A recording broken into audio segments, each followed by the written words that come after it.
It's me! Hi! Leonie Dawson refuses to be categorised. It's me! Hi! Hello, precious humans. How are you all? I am in the car on the way to Pilates. Hooray! And then I'll do school run afterwards. I kind of fell out of the habit of doing weekly Pilates because my kids moved schools, and so they're in a different location now, and I just didn't, and my beloved Pilates instructor went on maternity leave, and so I've been wanting to get back into it, and I just didn't quite manage it. So it's May, and I'm finally going to my first Pilates lesson. Hooray! Hooray!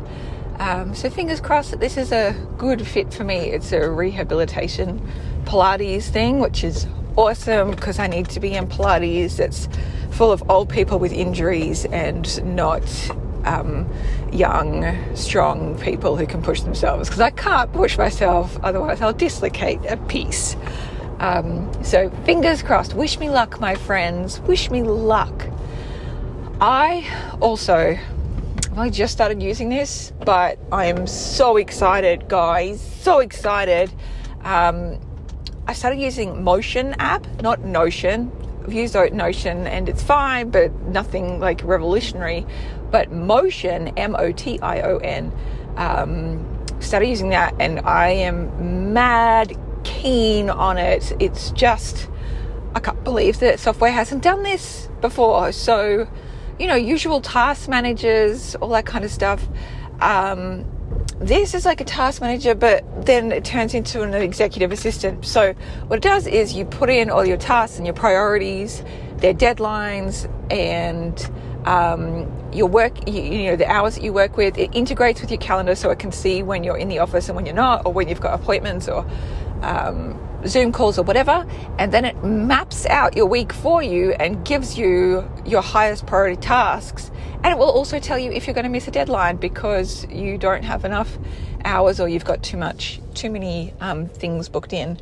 So I feel like it could very well be a game changer for me on the ADHD front, because I do have a lot of time blindness and I don't know when to do things, and it feels like it takes a lot of cognitive power to get that happening. So I am very excited by this, and you know, whether in 2 weeks or a month I'll still feel like it's super essential, time will tell. But for the moment it is shiny and it is very exciting. So yay, team us.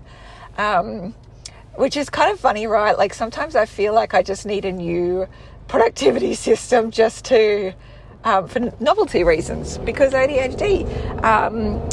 And last term, the Full Focus Planner was absolutely my favorite thing. It helped so much.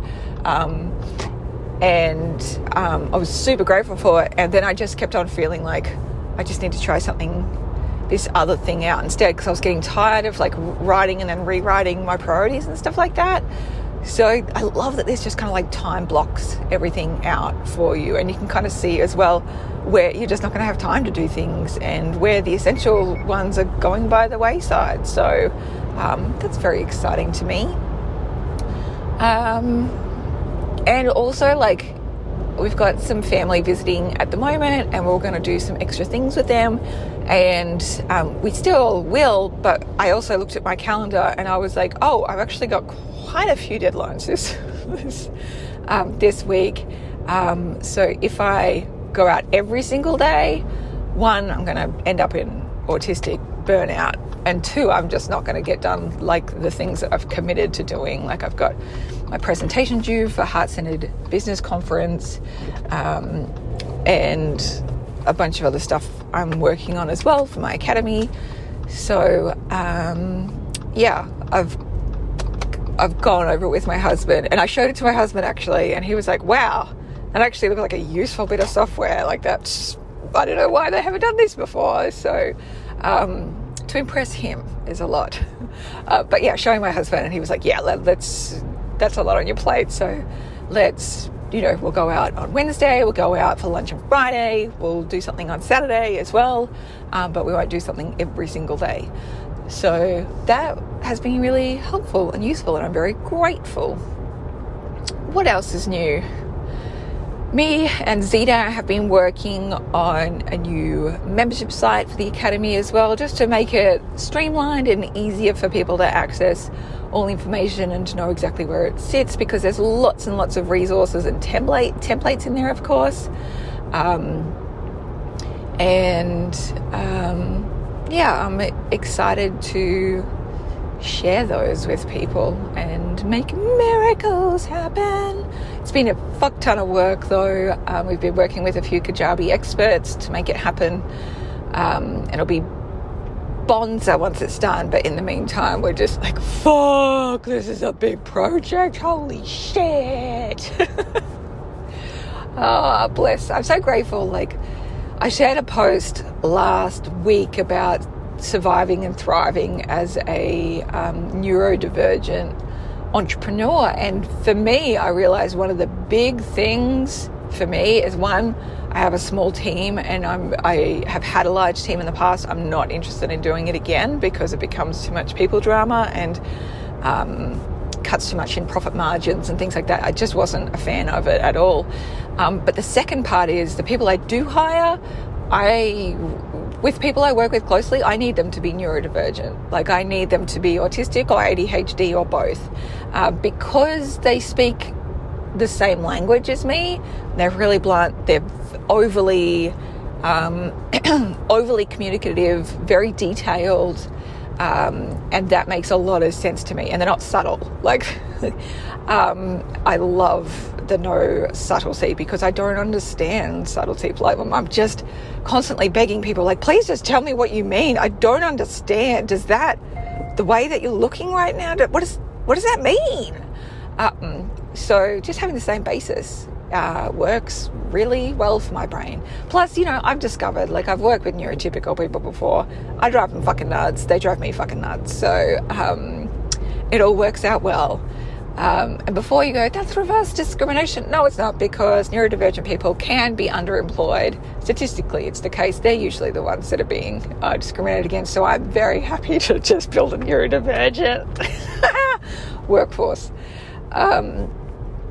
It's so much fun. It's such a blessing. So those are the 3 things currently on my mind. Oh, we've got relatives visiting at the moment, and it's super exciting. It's my husband's aunt and uncle, and they're just so lovely, and I've known them for the longest time. They let us live with them when we first moved to Canberra when I was 20, and they're just the sweetest. And they're just having the best retirement. They are always off on the greatest adventures. And they were telling us about these adventures. They went to Norfolk Island, which sounds super cool. I've never really heard of anyone going to Norfolk Island. But she was like, oh, it's just like a whole other time. It feels like an island that's in its own time. Like, I don't know, it just sounded brilliant.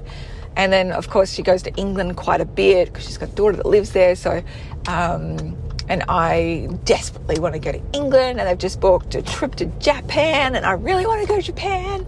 So I'm just excited. And it also was a really nice flash of inspiration as well. My husband and I think about, what are we going to do when we don't have kids at home anymore? And my answer is that's what I want to do. I want to go all over the place. Bless. So, yeah, what a fun time. All right, I'm going to go find this Pilates studio. Wish me luck. I love you all. You're doing the greatest. I'm so proud of you. Okay, bye.